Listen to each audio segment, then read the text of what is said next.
Hello, Holly St Clair here. Thank you for tuning into this first episode of stuff.jpg. This episode was recorded back in 2024 at Lily's flat, where we didn't know things like you have to talk into the microphone and that you shouldn't record in essentially an empty box room. The sound quality leaves a lot to be desired, but it's still fun, and I hope you enjoy listening to it. Alright, see ya!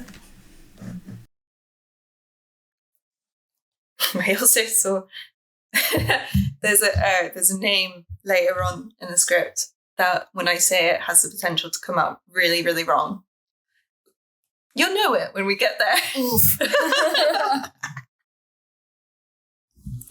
Welcome to stuff.jpg, a podcast about images and stuff. My name is Holly St Clair. I am an illustrator and educator. Today I am joined by Lily Kong. Hi, I'm Lily. I'm an illustrator based in London, originally from Hong Kong. Thank you for joining me, Lily. Full disclosure, Lily is one of my oldest friends. Yes, it's been 10 years. One marriage and one divorce. And I'm still in 20-something, but you're in 30s now. Why did you do that? I feel like I just have to bring it up every time I have a chance, now that I'm the only one left in your 20s. Well, I'm a few months away. So. Enjoy it. Time will come for you too. Lily, today I'm going to tell you a story about how and why computers look and feel the way they do. Present to you a short and flawed guide to graphic user... A short and flawed guide to graphic user interfaces. Yeah! Thank you for not laughing at my font choice. Calibrate. Yes, I still haven't formatted the presentation. Mm-hmm. Doesn't matter. They're not going to see that. Really? Well, they will, but not like that. Oh, I see. So I have a million things to say about this and stuff. Before we start, much of the history, in inverted commas, that I'm retelling today is what Roland Barthes would describe as more of a mythology. There's a lot of folklore surrounding the early days of like personal computers in Silicon Valley. And basically, whilst I was doing the research for this, I spent a lot of time going, oh, what a cool story. Oh, that's not true. Oh, that's really interesting. Oh, that never happened. And it was making me a bit insane. And I decided, you know what, let's just lean into it. Let's lean into the lore, into the mythology, into the legends. Except when it comes to like being mean about Steve Jobs. Because after doing this, I don't like that guy. I know he's dead, R.I.P., but I don't like that guy. Okay. So, with that in mind, let's begin. What is a computer? For our sakes, it's just any machine that stores information. Okay. And once upon a time, that information looked like this. Have you ever seen one of these before? I feel like I've seen something like this in the Science Museum with the telegram. Yeah, it's really similar to the idea of telegramming. This is an IBM punch card. So in the 18th century, 1700s, this technology, which is basically just a card with holes, was developed initially for the textile industry. So you could punch the pattern designs into the cards, and then that would be fed through a mechanical loom. And you essentially be able to, it's not the right term, but print out the design. Yeah. And then by 1890, so 100 years later, the US Census was carried out using punch cards to store all the population data. So you could fill in the information as the kind of, think of it as like a multiple choice survey, and where you would tick is where a hole would be in the card, and that's how they could record the information. I see. These were not, however, interactive user experiences. It was very much input data, read data, that's it. Yeah. With the introduction of the keyboard and computer terminal, interactivity became possible, feasible, enjoyable. Sure. This is an example of a command line system. So you type a command like print, you hit fire, the computer goes beep, beep, boop, boop, boop, and then your information prints out.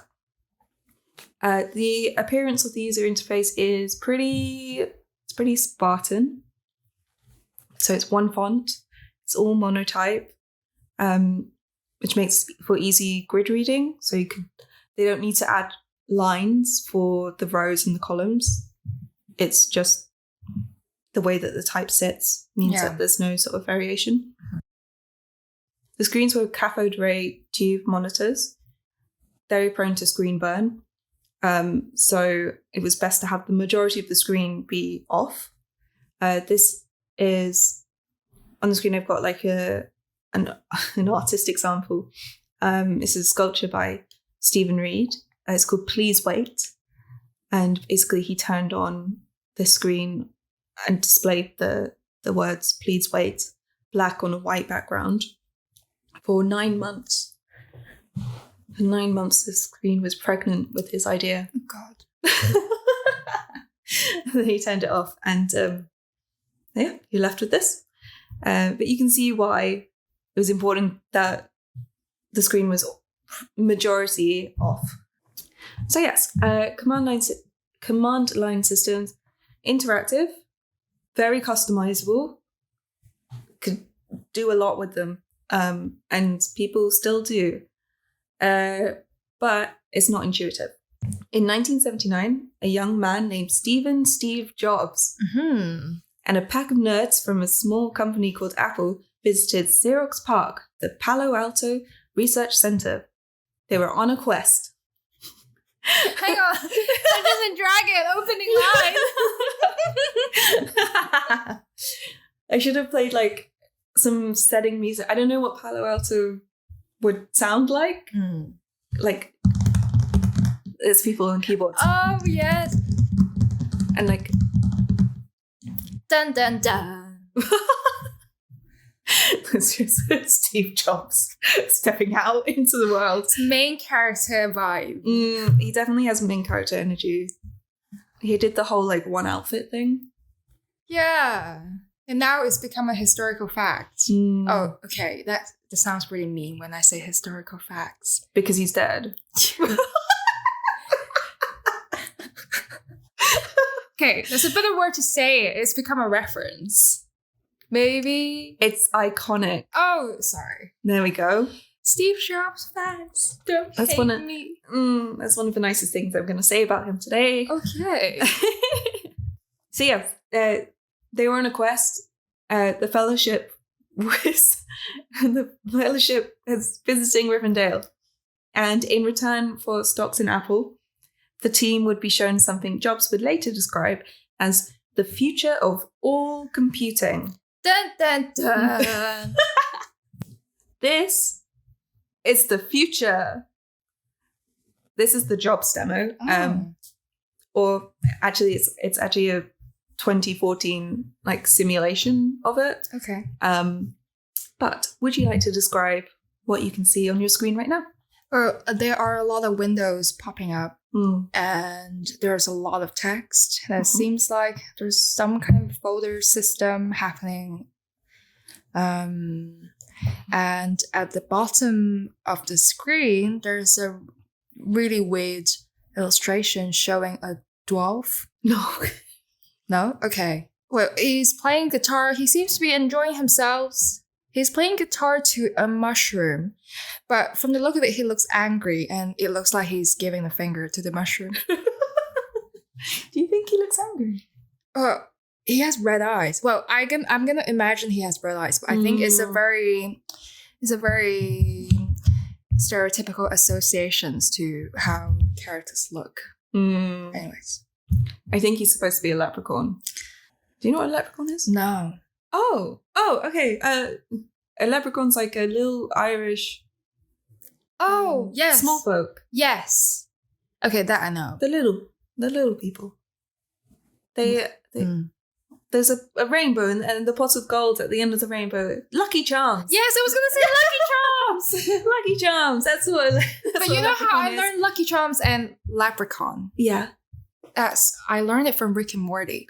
Oh my god. There's an episode where the Leprechaun was doing some crazy things in a TV commercial and got killed. Anyways. Excellent. Okay. So, like you said, window frames. There's a menu. An illustration made of pixels of a leprechaun. Yeah. And a cursor shaped like an arrowhead, which was a kind of a pun on. We say now, oh, you should click on it. Yeah. But they would say, it's like the ancient people from 1980 would say fire. So hit fire. Oh, okay. So they don't call it click. They call it hit fire. Yeah. It's very violent. Yeah. Why? What was the association with it? Like lighting a fire? No, like firing a gun. Oh, okay. Or a weapon. An arrow. Fire an arrow. Shoot an arrow. Americans.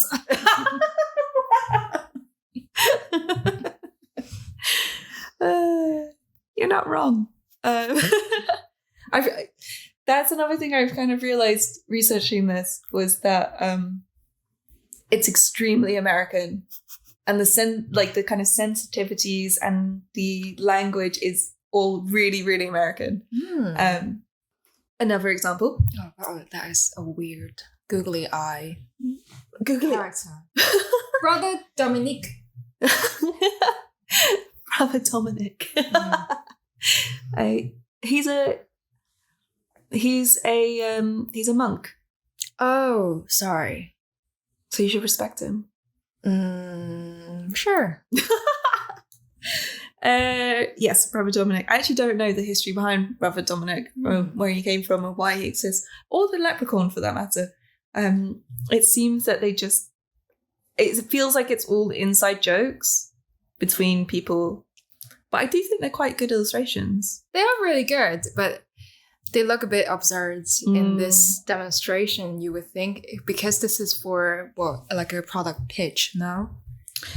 Yeah, both of these screenshots are from kind of.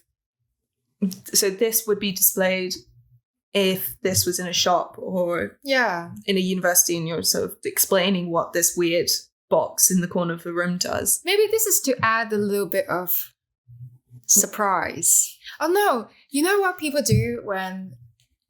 Okay, I only read about it, but I don't know if it's true. People will add a little bit of elements that are confusing to make you ask the question, why is it here? And that is to add suspense. It's like a trick. Yeah. It's just trying to think of like what the outcome would be of that trick. Like if you ask for Brother Dominic, do they like open a hidden entrance way? They're like, Brother Dominic is this way. Hang on, this is sounding more and more like Dungeons and Dragons. So I'm going to read to you the blurb that's on this. It says, and I'm going to do my special reading voice. Sure, go ahead. Well, the first time we recorded this, which is sort of a peek behind the curtains of that we have recorded this twice now. Oh, you know what? I could do it. You can read it? Yes, but if I do it, there needs to be a subtitle. I don't think so. Okay. Do it. To make it easy to compose text and graphics, to do electronic filing, printing, and mailing all at the same workstation requires a revolutionary user interface design. Bitmap display. Each of the pixels on the 19-inch screen is mapped to a bit in memory. Thus, arbitrarily complex images can be displayed. That's Brother Dominic. Yeah. The 6085 displays all fonts and graphics as they will be printed. In addition, familiar Office objects such as documents, folders, file drawers, and in baskets are portrayed as recognizable images. The mouse. A unique pointing device that allows the user to quickly select any text, graphic, or Office object on the display. It's very cute to hear people talk about the mouse. Yeah. Hip fire. I read whilst I was researching this, I read a review which was like, the mouse will never take on. The mouse takes up way too much space on your desk. It's useless. I think we should just use joysticks forever. Oh, I read about this too. And this is why when I was a teenager, Zanga was a hit thing. Do you know that? Was it the same? Okay, it's the same in the UK. And you can have the choice to customize your blog with the joystick instead of the mouse. Oh, wow. And you can like customize it with music and like themed. Those are the days. So, the graphics user interface used the desktop visual metaphor, which was a logical conclusion to come to, but a challenging one. Most of the things listed in that blurb are like flat rectangles. Yeah. Paper, folders, grids, inboxes. Yeah, boxes. Boxes and filing cabinets. So it was a bit of a challenge to kind of simplify these things for what is now a very, very low resolution screen, and make them look like different things. Yeah. So they do some quite cute things with it, which I think gives it a little like imperfection niceness to it. All of the papers are dog-eared. You never see a completely flat piece of clean A4 paper. They always have a corner folded up. Yeah. The files are kind of exaggerated with the label popping up. Inboxes, like rather than the kind of the bird's eye view of an inbox, it's like face on.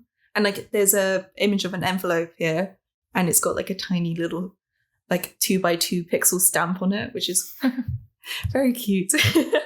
Very illustrative.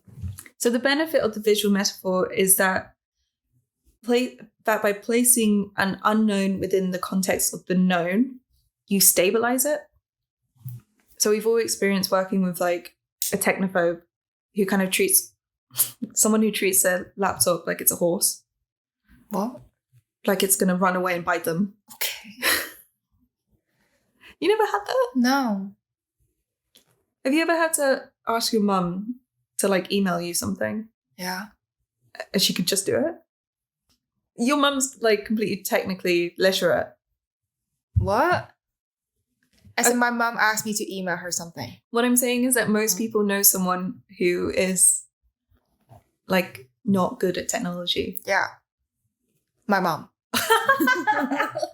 Okay, so I thought so. But yeah, we all know someone who treats their computer like it's going to like set on fire if they press the wrong button. Oh, yeah. Part of user friendliness was this key design principle at Xerox PARC that they came up with. It was called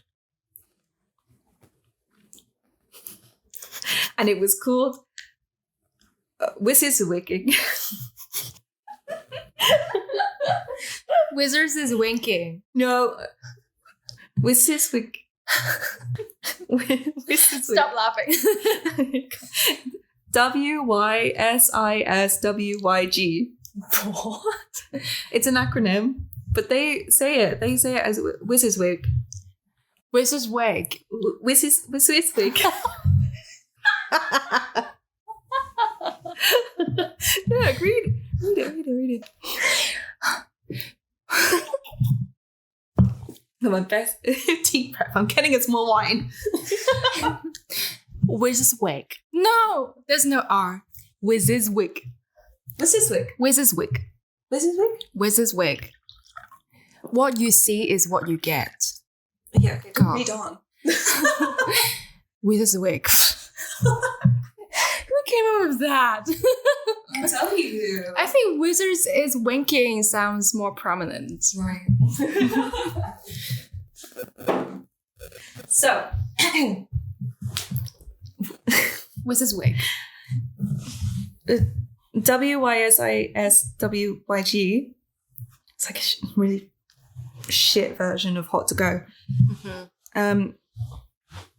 What you see is what you get. Okay. BYRB. PYRB. Be right back. Oh wait, I used it wrong. BYOB. BYOB. What is that? You know, it's on every invitation that's ever sent to you. Bring your own booze. Oh yes. God, I am not a millennial. Because you're in your late 20s as opposed to me, freshly 30. And then you mixed it with BRB. Yeah. Okay. Because you're... What are you? I am a millennial. Okay, the invention of Wisiswig. I'm trying my best. The invention of Wisiswig is another mythologized event. The legend is that I just read ahead. Okay, prepare yourself. Okay. The legend is that in 1974, I have to say these names very carefully. Karen Facker.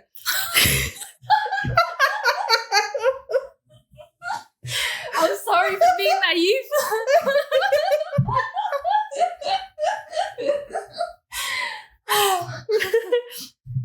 Okay, you got through it. That's right. But her husband's name is so much worse. Karen Facker, wife of Xerox hardware engineer Chuck Facker. Karen Facker, wife of Xerox hardware engineer. Fuck Chuck.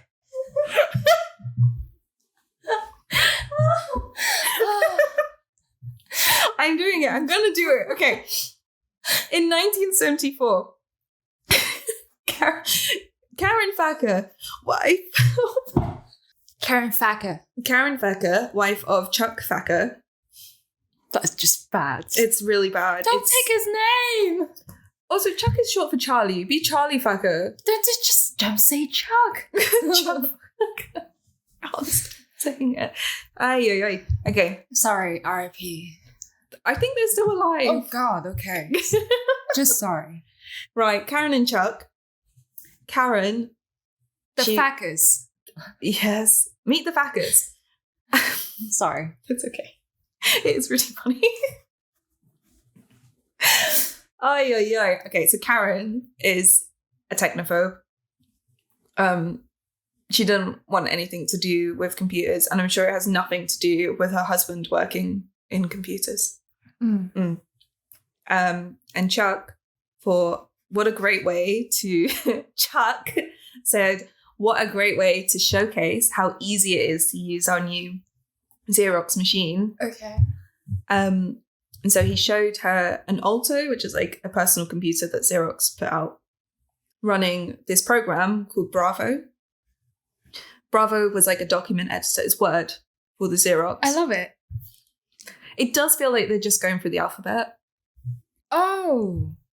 Alto, Bravo, Chuck. Adobe? Oh, okay. Facker.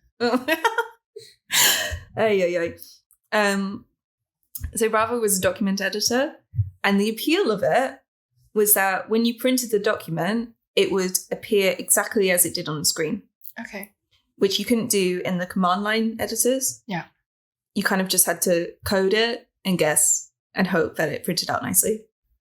So Karen was presented this program and she started using it, and he tried to explain to her how it worked.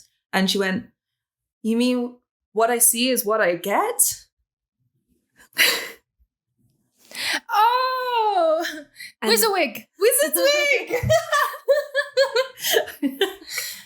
It feels like hours ago that we were talking about Wizardwig because we got too wound up in Chuck Facker. I see. But this is how Wizardwig became a thing. Oh, it's a great story. Great story. It's not true, but it is for us. True enough. Yeah. And this is the principle of the design. Mm-hmm. So the Alto really only existed inside research labs and universities, partly because of the cost of it. Do you want to guess how much one of these cost? What, the printouts or the application? The computer. Oh, okay. I don't know how much computers are at the time. Just make a guess. The computer is worth $200? $32,000. Oh my god. Which is apparently in today's money is about $135,000 Oh my god. per unit. How naive to say $200. I know. Bless you. So yeah, didn't take off. Wow. But following the Xerox demonstration, Apple developed the Lisa with the intention of it becoming a personal computer. It was made using the exact same ethos of what you see is what you get, or WYSIWYG. Oh. Right. WYSIWYG. This is a promotional image demonstrating what you see is what you get. Do you want to describe what's going on here? Oh, there's a very creepy man touching a boy's shoulder. Oh my god. Okay. Should I say it again? No, that's fine. Okay. It's honest. And the boy is making a drawing on the computer and it's printed out. Mm-hmm. And the drawing he's printed out is held by the creepy man. That's not what I was getting at. But yes. Okay, I know what you're trying to say. And the drawing looks exactly like the one on the screen. Mm-hmm. Exactly. Fun fact. Mm-hmm. The Lisa was apparently named after Steve Jobs' daughter. Oh. A daughter he denied parenting. He didn't. Oh, okay. So there's Lisa writing on top of the drawing. Mm-hmm. In a very cute, girly handwriting. When you say denied parenting, so he didn't take responsibility in parenting her. Oh, God. I will tell you the story of it because I love gossip. Ooh. So Chris Ann Brennan, her mother, gave birth to the baby alone at a commune. After leaving the home she shared with Jobs, she had to clean houses to make money whilst he was running Apple and getting loads of grants and things. And then Jobs didn't turn up to meet his daughter, that he's saying, it's not my daughter, but he still turned up to meet her 3 days after the birth. And then he helped her to name the baby. They both decided together, it's called Lisa, and he's still going, well, she's not my daughter, but I'll help you name her. And then, then he named his first big project, Lisa. Mm. And when people were like, is this something to do with the daughter that you don't have? He said, no, Lisa stands for Local Integrated System Architecture. Oh my God. And then it wasn't until his biography, which I think was only published after he died or shortly before he died. Yeah, it was after he died.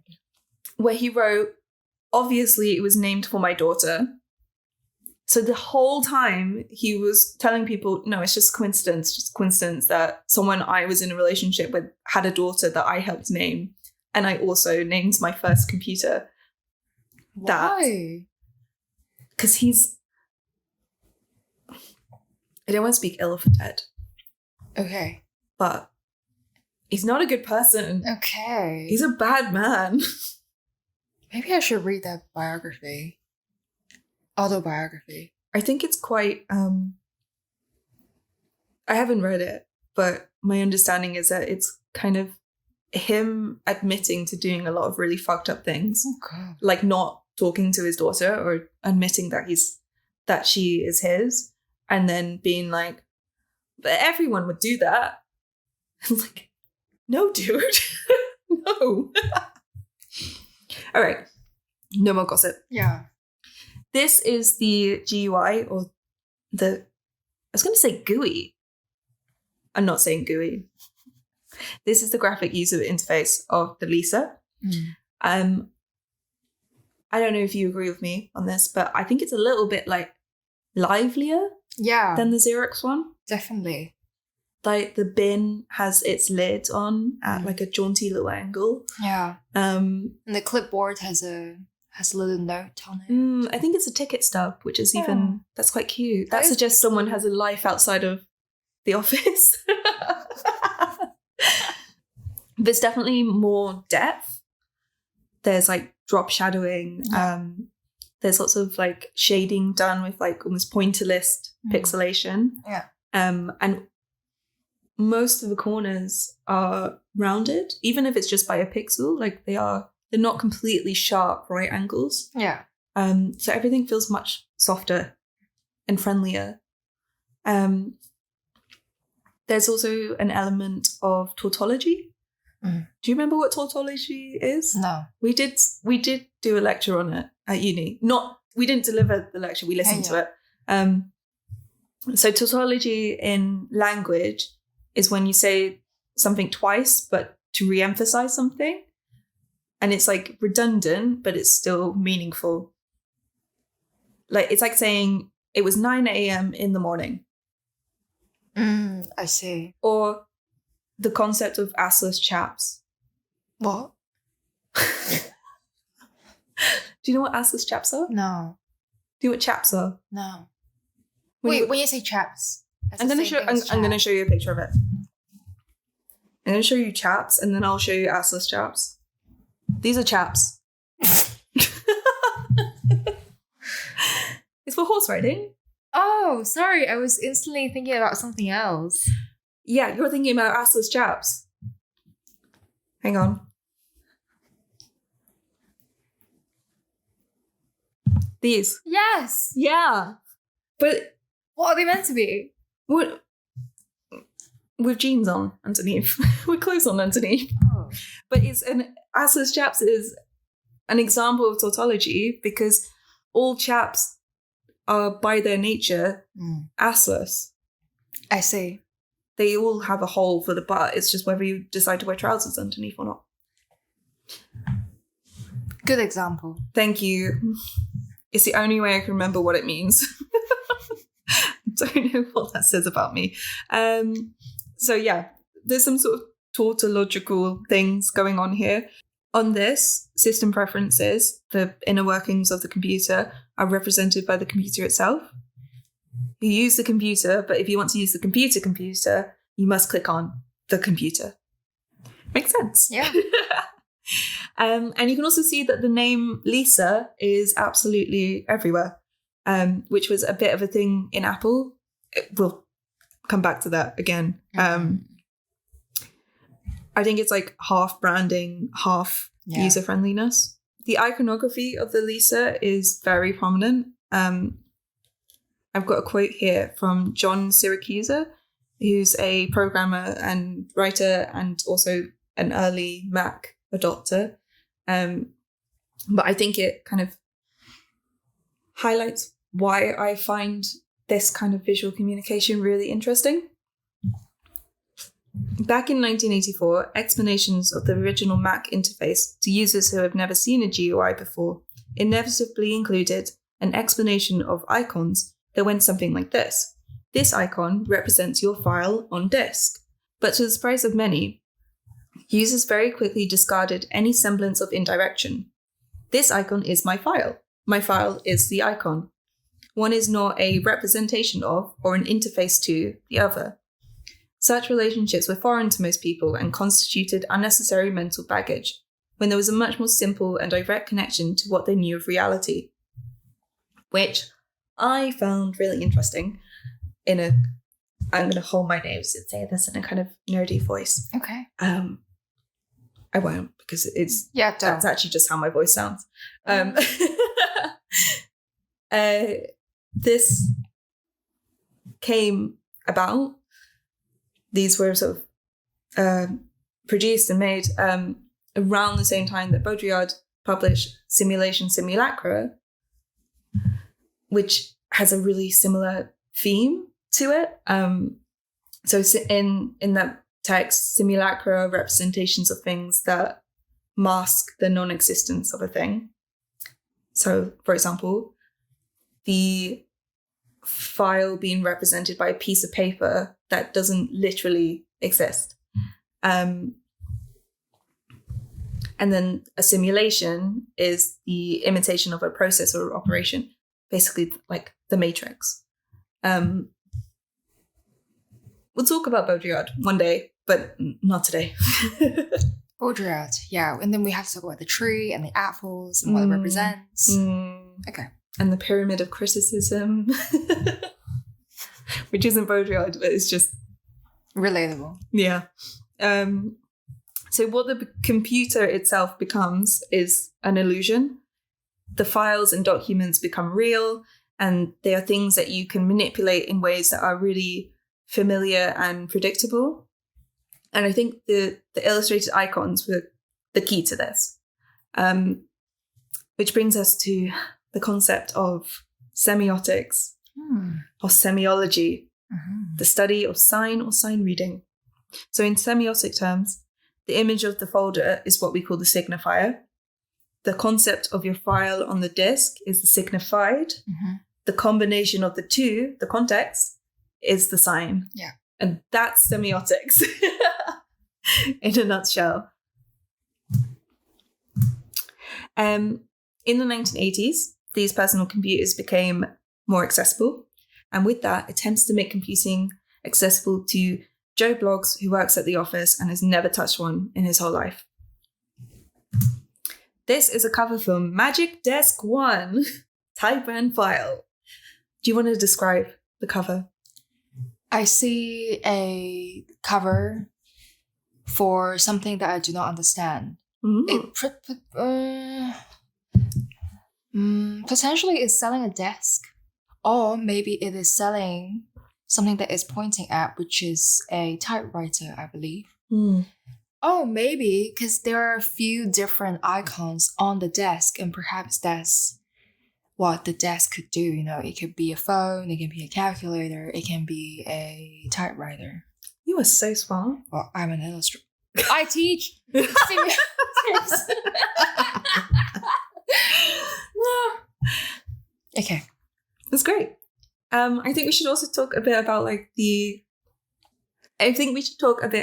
the overall kind of vibe of this image. So I will tell you that this is the cover for, you would buy not a disc, but I think it would be a hard, I don't know, computer people are going to get so mad at me because I don't know what it is that you plug in, but it's like buying the software.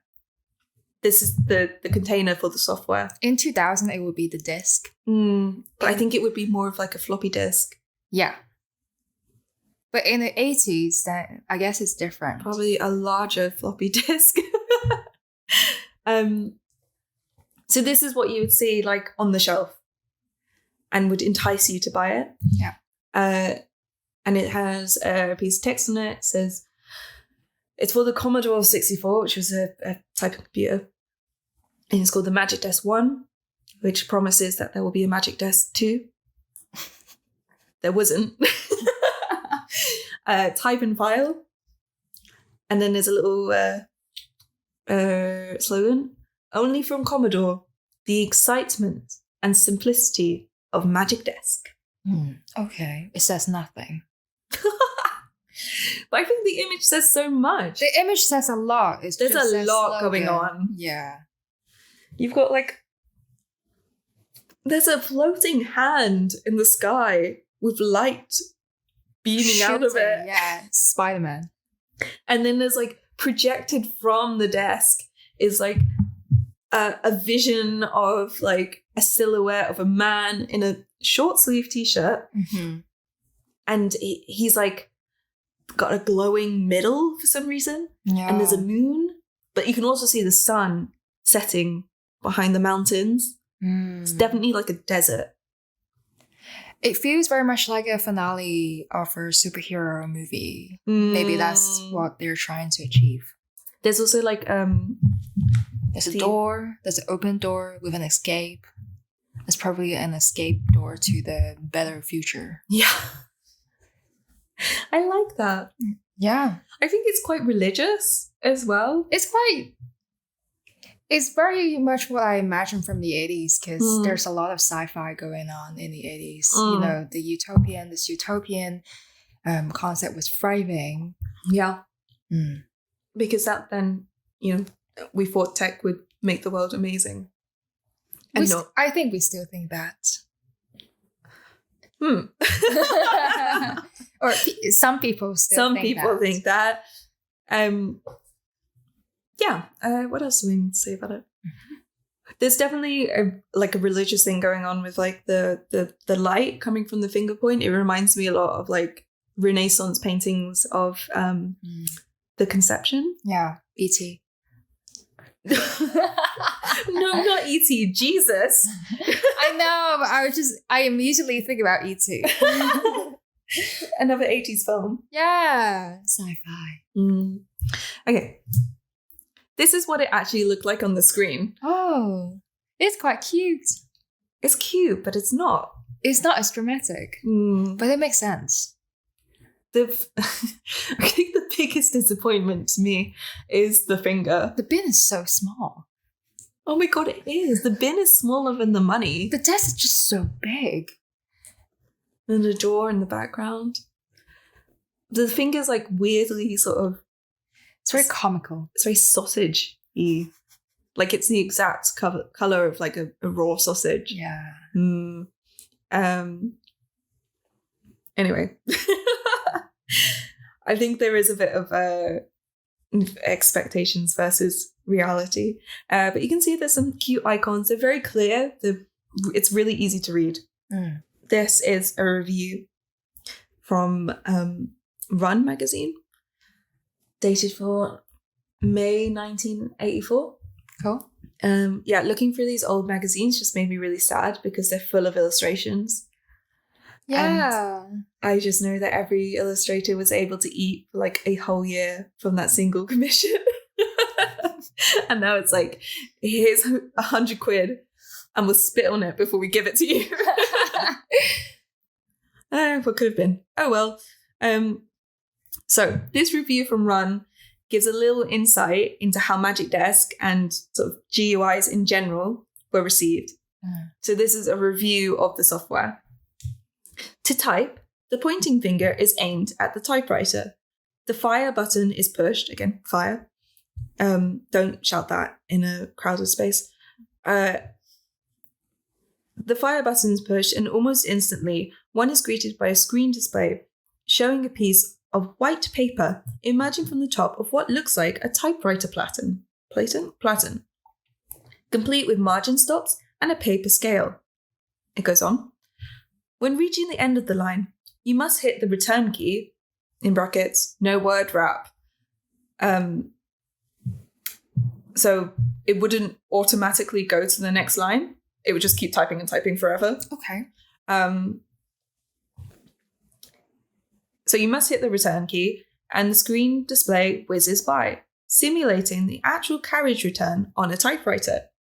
As you may note, this is a very accurate simulation of a typewriter, including features such as a carriage return, which I was glad to be rid of when I graduated from a typewriter to a word processor. Okay. It's a negative review. Oh, it didn't sound very much like it. I mean, they did give it a B. Also, I was happy because the report card from Run magazine uses the same grading scale that I use. Oh, I see. I didn't notice that. As in, like, a C is good, B is very good, and an A is superb. I use the exact same language. But basically, firstly, I really like the idea that a word processor was sort of like the enlightened man's typewriter, because I think the association is very much like reversed now. Yeah. If you think of like, I don't know, a genius typing away in his room, writing a novel or something, it's always on the typewriter. It's never on a fucking MacBook. Yeah.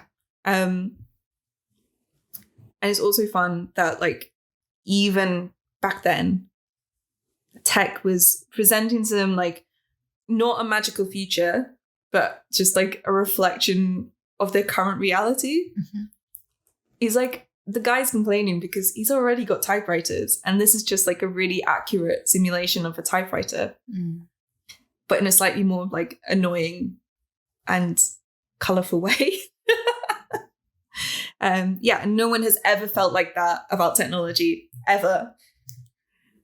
It has never disappointed us. It reminds me a debate that I have on my own when I first decided to buy the iPad.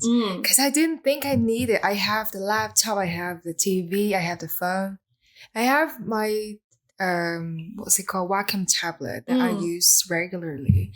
And I didn't think I needed an iPad, but maybe I do need it. You have one? Yeah, I love it. But that is like 3 months into buying it. You know?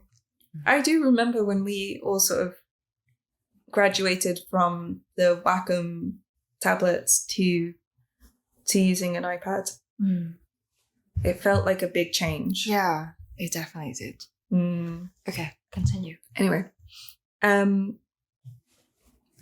we have this article from Horizons. It talks about icon fever, just like night fever's bureaucratic cousin.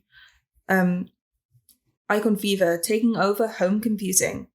There's a review of the Lisa, not his daughter.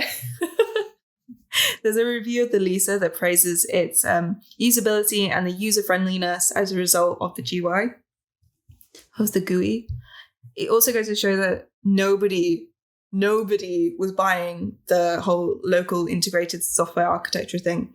There's a quote that says, "Insiders claim it was named after a girlfriend of Steve Wozniak, Apple co-founder," which really just sounds like Steve had to take the fall for him not recognizing his child. I also wonder if that's just kind of like them saying something ridiculous so that Apple would then deny it, and they'd be like, "So who is Lisa? Why aren't you paying like alimony to her, Steve?" Not Steve. Well, good, bad Steve. Not good Steve. There's 2 Steves in Apple. The story really hit it off. Yeah. That debate must have lasted for ages. It really did. Like it was a lifelong thing for him. Thankfully, a short life. The mic didn't pick that up. Okay, so the next review after the review of the Lisa is about Commodore's response, the Magic Desk one. You definitely get that sense that the Lisa user interface was causing other companies to scramble to come up with something similar. Everyone's coming up with dupes for the Lisa GUI. So there's some choice quotes from this. "Above this scene hovers a ghostly hand, your cursor." God. And then there's this really weird bit of like, I can't tell if this is like 1980s racism or if it's just like, I don't know. "This is also where Magic Desk gets confusing. None of the icons are labeled. So it's like reading those pictorial traffic signs in a foreign country." Oh, God. Borderline. It's on the line. It's, yeah. Anyway, now to talk about someone who is very good at designing icons. Oh! This is Susan Kerr, also known as the woman who gave Macintosh a smile. I don't know her. These are things that you need to know about her. She had a fine arts degree and was really big into arts and crafts. Everyone describes her as being like really nice and funny and smart and cool. And I have a bit of a crush on her. Okay. She's pretty. She's very cool. Okay. So Susan, can I call you Susan? Sure. Kerr even has her own foundational myth. So apparently she was working as a sculpture artist for a natural history museum, and she was building like a metal sculpture of a hog, like a pig. And she was welding it together. It was steel sculpture, and she was welding it together when she received a phone call. I'm assuming, obviously, no mobile phones. I'm assuming someone ran out the house and was like, "Susan, come inside. There's a phone call for you." And that phone call would change her life. Don't laugh at me. Don't laugh at my wife.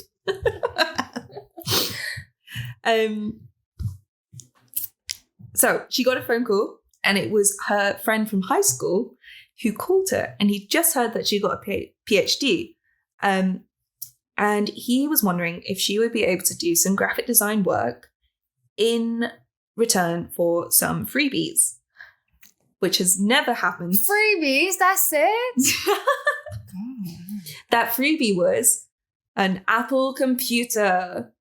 Okay, that costs... It's a little bit better. That's like a year's salary at that time. $32,000? I don't know if the Lisa was that expensive. I think it was about $8,000 though. Okay, it depends on how much work she has to do. Let's do the math. Okay. So her high school buddy said to her, like, we really want you to do some graphic design work for the computer. Go and buy a grid notebook, the smallest grid that you can find, and get practicing doing bitmaps. And Susan is doing what we would all do and going like, yeah, sounds good. Hangs up the phone and is like, what the fuck is a bitmap? And has to run to the library, takes out a load of books about computer graphics, a whole brand new thing that she had no idea anything about. And yeah, the rest is history. Except it's not. Okay. Because in reality, she had a job interview and she did really well and she worked really hard for it and she got the job because she was really qualified. But it's a bit sexier for the fable, the folklore of, you know, my friend from high school called me and he wants to meet and give me something called a Macintosh. That's more slick, I think. You're making a face at me. What's wrong?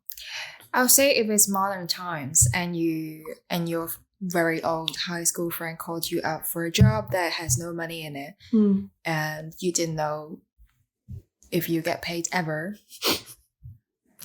I'll say any sensible person wouldn't take it, but maybe if it's like for a good gamble, then maybe. We've both done it though.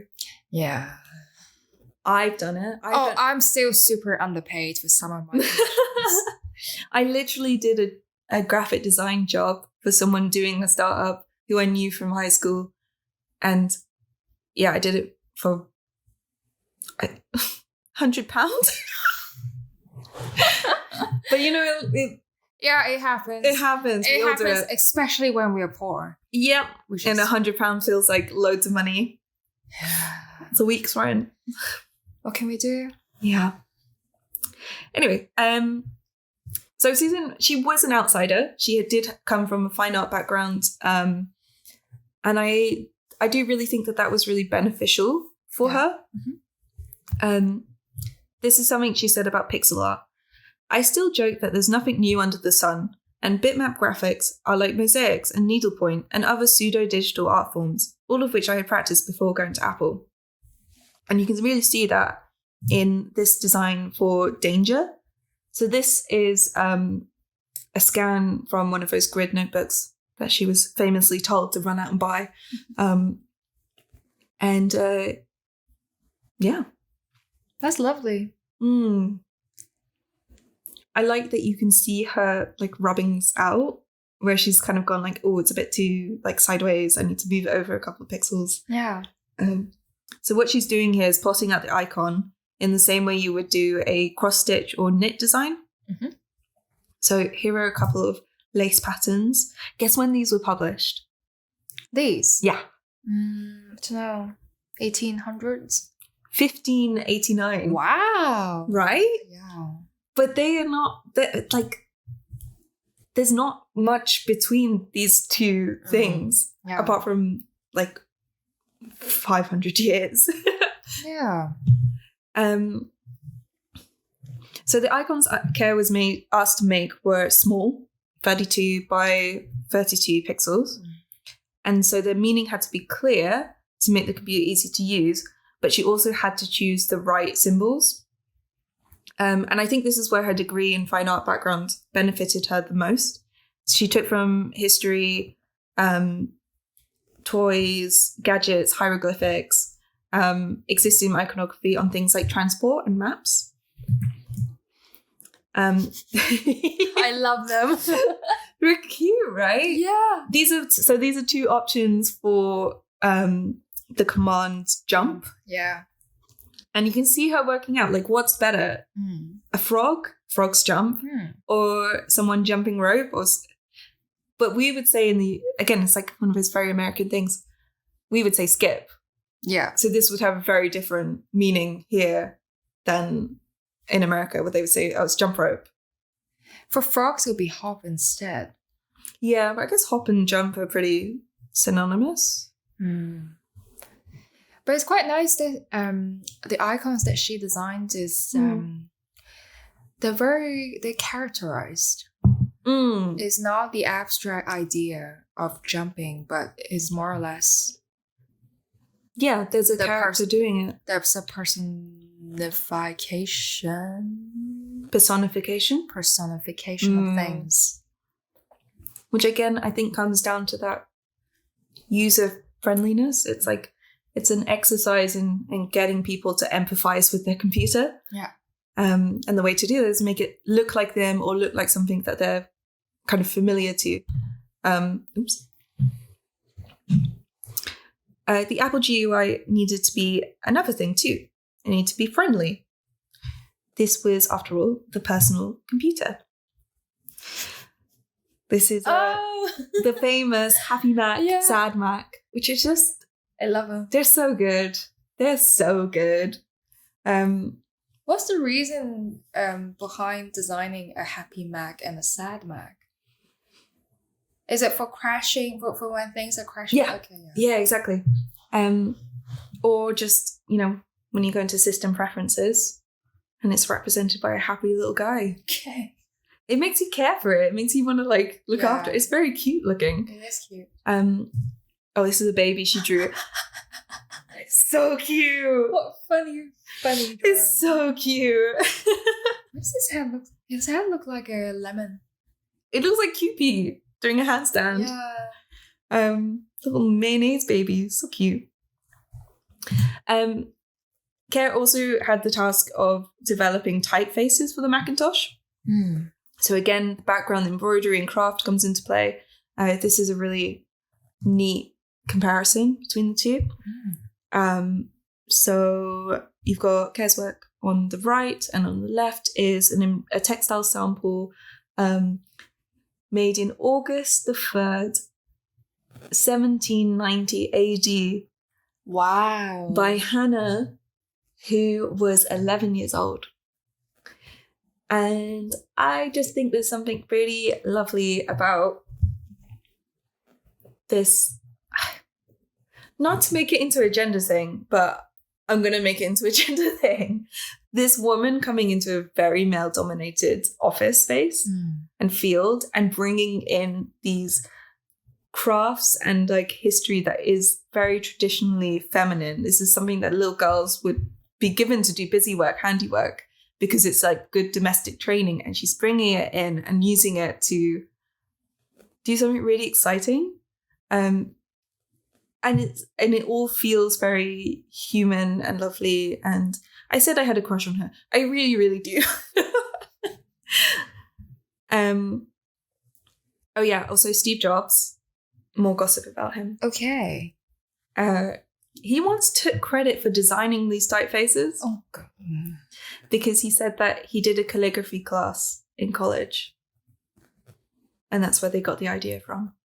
So he got the idea, but he didn't do the work, and he still took credit of it. Kind of. It was in a speech where he was basically like, the Apple typefaces are all inspired by calligraphy, because I was really into calligraphy when I was in college. Ignoring the fact that this woman did so much work and so much research and developed these typefaces. And yeah. It's like when a publisher said that this is my work because I am printing the books. It's like, cool. Thanks. Care produced portraits for Apple employees. Funny drawing. It's just much too nice for everything that I know about him. Okay. That's Steve Jobs. Oh. He has a lot of hair. He looks so much like my uncle. The one who was a pop star in the 80s. Yes, I remember. Yeah. That's my mom's hair. Oh, yeah. Oh. So the middle image shows a program that was developed for Claire so that she could work on bitmaps with a live image of how it actually looked to scale. She's working on tiny canvases, 32 by 32. And yeah, she does portraits of lots of employees at Apple. Jobs even liked it as well. Okay. I read an interview with her, with Susan Clair, that it really suggested that she spent a lot of time kind of emotionally maneuvering around him. Oh. But she did obviously seem to have liked him. I mean, I don't think you could make a portrait that nice. Unless it's your boss and he's paying you, which is the case. Yeah, I do a lot of portraits, and I say it doesn't matter if you know that person or not. I think I'm romanticizing it too much. Yeah. But she did follow him after he left Apple. Okay. And did his own thing for a while. There's a million films about this whole saga. But he left Apple and she did go with him. I see. And before we move on, one more bit of folklore. Option. No. Command. You said option with so much confidence. There's a keyboard in front of you. What it's right here. It says command next to it. Oh god. Okay, a little bit of folklore. I love this story. And I think it's a really nice. I don't know. I'll tell it to you, and then we'll talk about why it's so nice. Okay, this is the story of the command key symbol. I'm going to quote Andy Hertzfield. We thought it was important for the user to be able to invoke every menu command directly from the keyboard. So we added a special key to the keyboard to invoke menu commands, just like our predecessor, Lisa. We called it the Apple key. When pressed in combination with another key, it selected the corresponding menu command. We displayed a little Apple logo on the right side of every menu item with a keyboard command to associate the key with the command. Do you remember earlier when I said that we looked at the Lisa GUI, and the name Lisa was fucking everywhere. It was like Lisa write, Lisa draw, Lisa do this, Lisa dance. Lisa dance. I was going to say something really horrible. I was going to say Lisa gets to meet her daddy. Fuck, sorry, Lisa. One day, late in the afternoon, Steve Jobs burst into the software fishbowl area in Bandley Free, just their office name, upset about something. This was not unusual. I think he had just seen Mac Draw for the first time, which had longer menus than our other applications. He said, "There are too many apples on the screen. It's ridiculous. We're taking the Apple logo in vain. We've got to stop doing that." Ay. I love him. Goes on. It's difficult to come up with a small icon that means command. And we didn't think of anything right away. Our bitmap artist, Susan Clair, had a comprehensive international symbol dictionary, and she leafed through it looking for an appropriate symbol that was distinctive, attractive, and had at least something to do with the concept of a menu command. Finally, she came across a floral symbol that was used in Sweden to indicate an interesting feature or attraction in a campground. I'll show you an example of it. Oh. It's the foreign road signs, Lily. Oh. The guy. He wasn't being 1980s racist. He was actually making a very astute recognition. Okay. I think he was also being a little bit 1980s racist. Well, we'll never know. We'll never know. Who am I to look into the hearts of men? Right. And then this symbol itself is derived from a bird's eye view of a Swedish castle. Oh. See, there's turrets on each corner and then the walls within it. Which is actually a very neat... I don't know if it's intentional or not, because it's gone through so many iterations of it was one thing and it was another thing, and it was another thing, it was another thing. But it's neat that this idea of a castle or a fortress gets simplified, and then it becomes the symbol for command. Do this thing. It's very nice. Yeah, I guess you take one perspective from this concept and make it relatable enough. Oh, I remember when YouTube looks like this. So funny. Oh, yes. It's time to talk about skeuomorphism, another word that I can't pronounce. So central to Apple's kind of graphic user interface development and part of their ethos, apart from WYSIWYG, was the idea of skeuomorphism. So skeuomorphic design brings real-world textures and visual elements into the digital interface.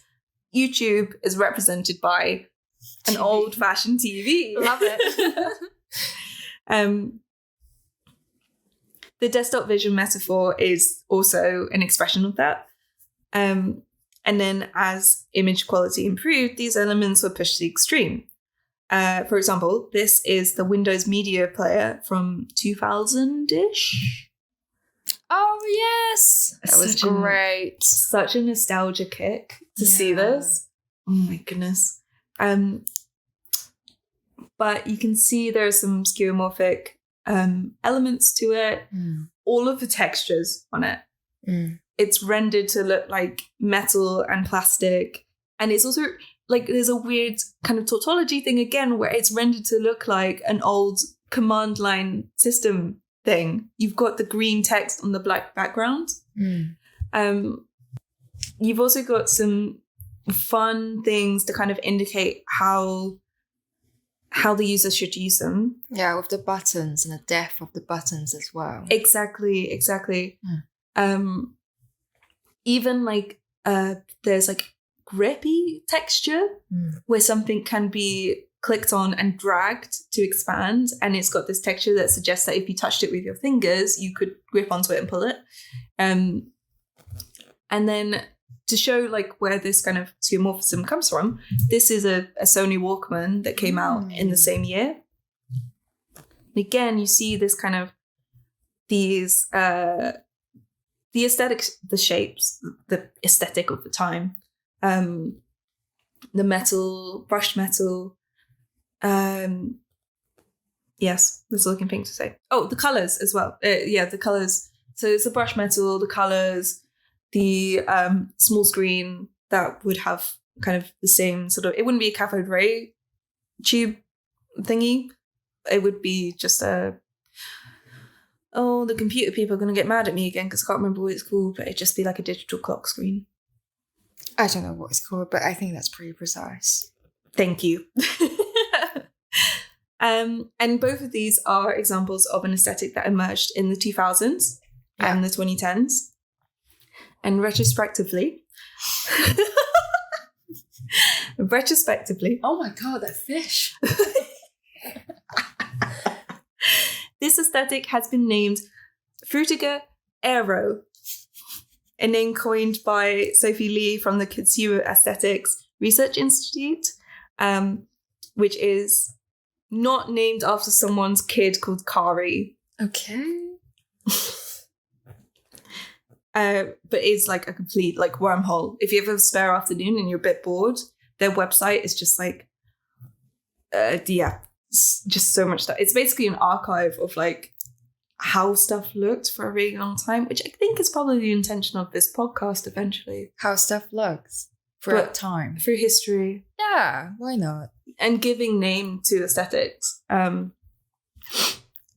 we love labeling things. We love it. I can put it into a neat little box. The boxes don't work at all because like if you think about time periods, this period of this aesthetic is really from sort of 2000 onwards. Yeah. But then people always associate the early 2000s with Y2K, which doesn't look like this at all. But I think, again, it's that retrospective thing where people are putting their idea of Y2K onto the time period. And actually, it's not really an accurate description of the aesthetic. I don't know. I saw some like interviews of people who worked for Tumblr. Oof, cursed place. And they were sort of they said that Y2K was like the kind of pessimistic version of Frutiger Aero. Okay. Which I can kind of see. This is very sort of positive and dynamic, and there's lots of nice things here. It's also called Web 2.0 Gloss. It's so the idea that all the tech from like 2000 to 2016-ish was like really shiny and wet looking for some reason. Yeah, this like the water thing and the splashes and the droplets used to be the screensaver for all of the windows. Other than the golf course. Yeah, but the golf course is also quite like iconic. Yeah. And again, it's like really fresh colors, like blue and green. And it's all still like natural textures, but in like a kind of, I don't know. I wonder if it's just like they suddenly had the ability to like render bubbles. And we're like, shit, man, we got to put bubbles in everything. We've worked it out. It looks so cool. But I bet this is the version like, nowadays we have 3D rendering to make hyper realistic and and almost surreal things and like combining different textures with different objects. But then I guess this is the 2000 version of that. Yeah, this is like the best way to make something realistic, and then we're gonna slap them all in there. Yeah, it's like, look at it. It looks so real. It looks just like the things that you can see if you look away from the computer screen. Don't look away from the computer screen. Keep looking at the computer screen. We're going to give you 1 million things to look at. It is a bit sort of Cocomelon for millennials. Yeah. This is the GUI for Windows Vista. Oh my god. Do you remember this? Yes, the clock. I love it. Like, it's so fun. The clock is so funny. Yeah. An analog clock. You can move it around. You can make it bigger. You could choose what type of clock it was as well. You can have Paris and London, Hong Kong, and different time zones. But again, if you look at all the imagery in there, it's like flowers. It's a toucan. This is the exact design that I did for someone else when I was 16, 17. Because at the time, people were actually looking for these curves. Why? What? Tell me all about it. It was a really weird I was grateful for the commission because I was 16 and my mom's friend has this company that they produce toilet paper. And they really wanted to deliver the eco of the toilet paper. Right. And nothing says eco like the green waves. Yes. The green wave. They wanted the tree element, but they don't want to make it so obvious that they want to have the waves. An abstracted tree. Yes. But it's all lights. It's all like mysterious lights in this mysterious space that is like your computer where mysterious things happen. Yeah. Do you so this Windows Vista, they actually named this style. Oh, we used to hate Vista. Oh, everyone hates Vista. It's just so slow. It was terrible. But I love that you can change your profile icon in the login page. You could do that before. And you definitely do that before, because I remember I used to always change mine to the chess piece. Because I was very proud of winning the chess tournament at my school. Oh. But the reason that I won it was because I was the only girl that applied. I won by default. So you're not really Queen's Gambit. No. No. Fair enough. So this aesthetic was called Aero. Okay. Do you want to guess what Aero stood for? A-E-R-O. Do you know it? No. A-E-R-O. Yeah. So A is for? Asymmetrical. Interesting. I just watched Big Bang Theory. Oh, I see. Wrong, but interesting. Okay, give me a thing. Authentic. E is for? Easy. Not bad. Okay. Energetic. Ugh. You're so disgusted by it. You'll hate this one. R is for? Robotic. Reflective. Oh. Oh. O? O is for Organic. Great guess. Oh, okay. Give me... orphaned. Well, like Lisa. Sorry, Lisa. She's a little... Sorry, Lisa. O is for open. Ugh. So we have So generic. authentic, energetic, reflective, and open. Ugh. It's what like people put. It feels like what people put on dating ads. Yeah. And like if you're an authentic guy who's really energetic and we can go for walks. I'm open to traveling. I'm energetic. I go. I've done therapy. I'm reflective. Oh my god, I've done therapy. It's a real thing now. It's like a validation. It truly is. Okay, so I wanted to point out that the material usage is a bit different. I think this is where it's kind of moving a bit away from like skeuomorphic. It's not trying to look like, it's not a media player that's trying to look like a CD player. It all looks like frosted glass and like water and space and like everything's really shiny for some reason as well. But that is the phase when people get into how to get textures and like abstract things to represent other things. That is very hard to describe or illustrate, like vibes, energy, and so on, that these companies probably believe in because that's what they love writing about. You're so smart. We are going to talk about that Okay. in a bit. So yeah, there's the materials and texture thing going on. Some weird vibiness happening as well. The actual icons themselves, and also the actual like the way that the computer is set up, is not that materially different from the one in 1984. It's still the same sort of file setup, still the same. It's just like there's been a different skin put onto it. Yeah. So, Fruitiger Aero, I like to think of it as sort of the Obama times. It's everyone's like, yes, we can. Everything's optimistic. It's all going to be fine. Oh, I missed that time though. Right? But that's why I think everyone's getting really nostalgic for it. I feel like people want to go back to this time when, I'm not saying that Obama was good, but at least we felt good about how things were moving. And then 2016 happened. And then 2024 happened. And it feels like we're just in the bad times. Like, it feels like David Bowie died and then everything went wrong. Okay. I'm not in this reference at all because I come from Hong Kong. And you're also in your 20s and not ancient like me.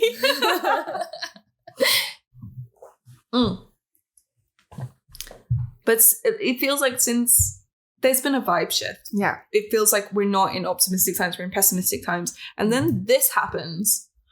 Oh my god, the new ones! Yes. With the touch screens. Yes. Thank you. Okay, so again, technology is changing the way that the interface is set out. It's very touch heavy, big icons that you can press with your fingers, your fat fingers. And then it's also like stripped back so much. There's no texture on this. This doesn't look like anything in real life. This looks like a sad Mondrian. I mean, it's quite pretty, but it doesn't say anything. Well, I mean, this one literally doesn't say anything because I think it's not loaded. It's just the kind of shell. Oh, I see. But you get the sense of it. It's a massive departure, and they've actually they released this and then they walked it back again. Yeah. Back more towards the kind of Vista style because this is just quite depressing. It's hard to understand as well. I would say a lot of people have a tendency to want to read into things and they want to know if there's a meaning behind things that they're looking at. And this is just flat. Yeah. It's flat. And it's hard to read. Like there's not much into it.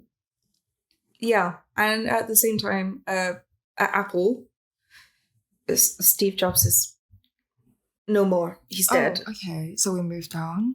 Yeah, Steve Jobs is dead. And this is when Jonathan Ive, the designer, took over. And he very much wanted to move Apple away from skeuomorphism and towards flat design. He thought this is the future. Because I think the idea was that, like, the people born now, the Gen Zs, are the digital natives. They've grown up with computers. Yeah. They all have one in their pocket. They are all kind of supposed to be literate in these things. You don't need to teach them anything about how to use it because they just know, which I think is, from a sort of pedagogical level, not right. I don't think that's true. I don't think that they have a kind of innate knowledge of using a computer. Yeah. But maybe that says something about, like, the way these companies view themselves as being, like, exceptionally powerful now. And, like, revolutionary. So that they can invent their own language. Exactly. We've done the revolution. We've changed everything. And that must mean that children learn differently now. Just yeah. You can tell these people never hang out with their kids. Oh wow. Oh well.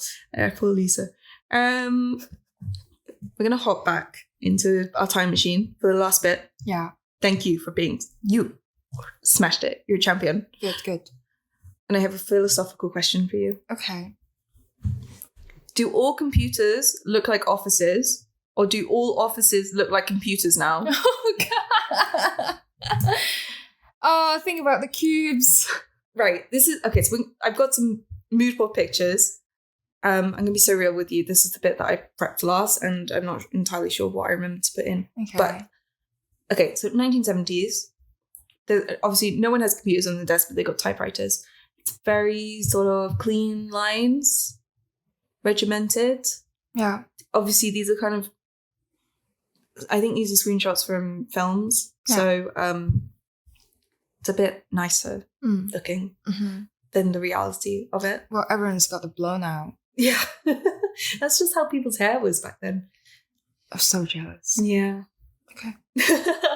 And yeah, I just think there's something analogous to the way that these offices look from the 70s and 80s with how the computer GUI looked.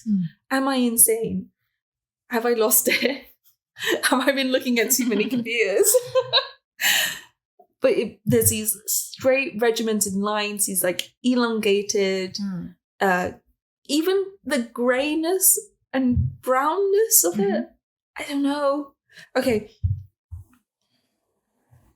But I think this is computers looking like offices. Okay, yes. Moving into, this is the 90s. This is a Windows GUI from the 90s. This is an Office from the 90s. I'm literally doing the like string on the wall. Do you see the connection, Lily?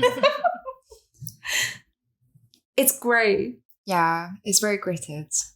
Everything is angled. But my thing is, this GUI, this one here, it doesn't have to be grey. Yeah. But it is. Because I think it matches the Office. Yes. I think this is still, computer looks like Office. Yes. Okay. Windows 95. Again. I think, to me, this is like the most quintessentially office-y looking Office. Yeah. It's even down to like the blue background is like the exact same color as the carpet in my mum's office. Yes, the blue carpet is so ugly, but it's true. And the filing cabinets were that exact shade of grey. Yeah. And the paper was always like cream paper. Yes. And I put a screenshot from the Office. There's just so many cubicles. it's regimented, it's cubicles, it's windows. It's grey. It's all grey. And this is where I'm not sure. Do the offices... No, does Windows look like an office, or do offices look like windows? Interesting. I don't know. I needed you to tell me. But I think it gets even... This is where I think we shift over, right? Is after Windows 95. This is 2000. And... No, wait, okay. So this... I don't think this is where things shift over. This is 2000 onwards. Do you remember Jelly Mac, when the Macs all looked like... The blue ones. The blue, colourful ones. Yeah. But you had these like beautiful outer case, but the actual like graphics user interface, the actual GUI, I'm going GUI now because my brain is GUI. Looked like this. It looked like this grey boxes with the carpet. What, the blue ones? Yeah. Yeah. Like the textured carpet from the 90s. And it felt like you had this like beautiful... Steve Jobs said, and this might be at the core of why I dislike him, he said that he wanted everything to look like you could lick it. Ugh. Yeah. Disgusting. And that was about the kind of the Jelly Mac. The Jelly Mac is cute, but I guess the way he explains it. It's frightening. And then after that GUI, this one emerged, and it's much smoother. You've got these jelly features to it. It's a bit more Vista-y, as in like a bit glassy, a bit like... It's still more pumped. The textures are a bit, obviously, much more sophistically rendered, but it also looks soft. I think Mac stuff has always looked soft, but this looks particularly kind of rounded. I think rounded is a good word. It looks very three-dimensional. It looks like it matches the casing now. Yeah. And then, okay, so I think that the casing of the Jelly Mac informed the design of the offices. Okay. And then the GUI started to look like the offices. Oh. This is a WeWork. Yeah. And this is Vista. And it's the same. I think WeWork... I think all offices are trying to look like the computer now. Okay. There's like the kind of the natural glassy textured lights streaming. It's so much natural light. That's like a big, huge thing. Yeah. Everything's like soft furnishings, but nothing's too kind of brash and offensive. It's all very like softy. Yeah. You can sell toilet paper from here. And the neon lights in this little WeWork as well. It feels like the lights from the backgrounds of the thing. You think I'm insane, but I think I'm onto something. Okay. I think offices look like computers now. Okay. That's the end of my presentation. Oh.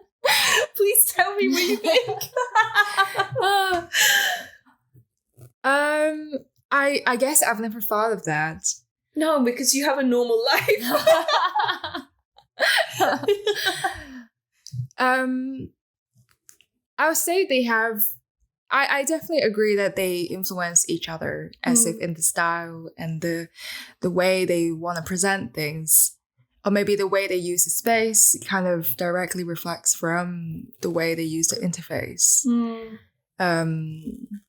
For example, like nowadays we have like simpler looking application icons to direct us into different purposes. And, you know, it's the same thing as, for example, this WeWork space, like the directional icons has become much easier to use. There's so much design that kind of makes working in an unknown, stranger-looking space much easier. Everything is about accessibility. Yes. And so the accessibility of both, I guess, spaces or mediums has changed a lot because of that as well. I think there's also like, I mean, we spoke earlier pre-recording about like the change in offices, and that people in London definitely, and it's most people remote work, at least for like a day a week, but there's also that thing of like, you're not physically in the office, and that felt like people kind of making a stand against my work is not my life. But they always have their phone on them. They always have their computer. Yeah. They always have access to email. And in some ways, like your work is always with you all the time. Mm-hmm. And that feels like a real shift. It's actually a recession indicator, which is great. Again, we live in the good times. It's because a similar thing happened in the kind of post-war things where people started to build home offices because companies stopped being able to afford having their own office buildings. And so I'm sure it's fine that office buildings are empty now, and I'm sure it's very healthy that we always have offices in our laptops for us to access at all times. Yeah, checking your emails all the time. Yeah. I also I when I was writing this, I kept thinking about capitalist realism. And so I read Mark Fisher fairly recently. And that meme where it's like reading Mein Kampf on the train, but shaking my head so everyone knows that I disagree with it. My version of the meme is reading Hauntology by Mark Fisher on the train and nodding my head vigorously so that everyone knows that I agree with it. Okay. But he basically says that, like, when people talk about like the end of history, his proposal is that started in the 80s. Okay. And that is like the last time when anything new or innovative really happened. And I kept thinking about that when I was writing this, because I felt like we spoke for an hour about what happened in 1984. And then everything since is just like, that's what it looked like this year. That's what it looked like this year. Now it looks like this. What do you think about that? And you've gone through like 2 decades worth of development. And I'm sure there's like UI designers who are like screaming at me right now. Actually, fuck it. They're not listening. It's fine. There's AI screaming at you right now. Always being screamed at by AI. But it's kind of right. So Fisher was writing a lot more about music, and his sort of proposal was that if you took a band from, I mean, unfortunately he passed away a few years ago. But his idea was like, if you take a band from now and you took them back in time to the 90s and you had them play on Top of the Pops, no one from the 90s would be able to tell that they're from today. Okay. They wouldn't be like, whoa, who's this futuristic band? I can't believe this. This is blowing my mind, because everything sounds like the past. Yeah. And this is this whole idea of hauntology. And I feel like because the basis of the thing that is like central to our whole lives now is based in the idea of offices in the 1970s and 80s. That's where we're stuck mentally. I've also spent way too long writing this script, and I might be gone fully. I might have to like just secede the podcast and give it to you. Take it from me. I've been indisposed. I've been driven crazy. But yeah, that was a short-ish history of graphic user interfaces. Cool. I'm not going to ask you if you had fun. But I think we learned a lot. Yeah, I had fun.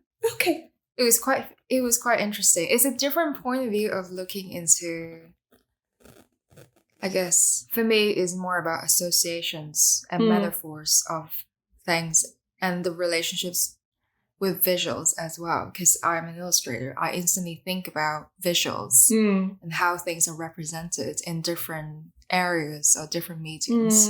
Exactly. Originally, I was just going to write this about the Word.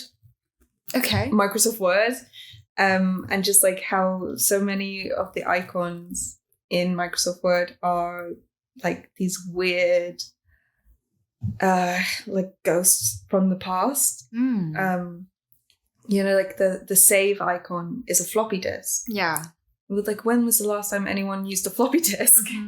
But it still it remains. And like, I always think, like, if I ask my niece who's 7, if I said to her, "Oh, what's this symbol mean?" She'd say like, "Oh, that's save," but she wouldn't be able to tell me what it is. And it's like that whole it's that Baudrillard thing again of like simulacrum, where it's lost the meaning of the actual thing that it was, which is interesting. And I don't know, maybe it's not something that can be categorized into like it's a good thing or a bad thing. I really hope it's not an omen of some kind. I don't know. It's interesting. Yeah, it's interesting to talk about it. I don't think it's lost. I think it's continued in the way develops, maybe. Yeah, and maybe some of it is lost, but it's not gone forever, which is why we still use the floppy disk as a save icon. And on that note, Lily. Yeah. Thank you so much for listening to me. Thanks for having me. For an hour and 45 minutes. It's longer than that. Oh, God. Well, I have to edit it tomorrow. Thank you so much for listening to me talk about this. I promise the next one is not going to be me attempting to do a history of something ever again. I'm never doing that again. I'm excited. Would you like to plug yourself and your things? About what? What's your Instagram? Oh, yes. People might listen to this and they might want more of you. Well, lean into the mic. Hey guys, if you're interested, I'm also very active on Instagram. My handle is Lily Kong Yuet, which Holly will show on the screen.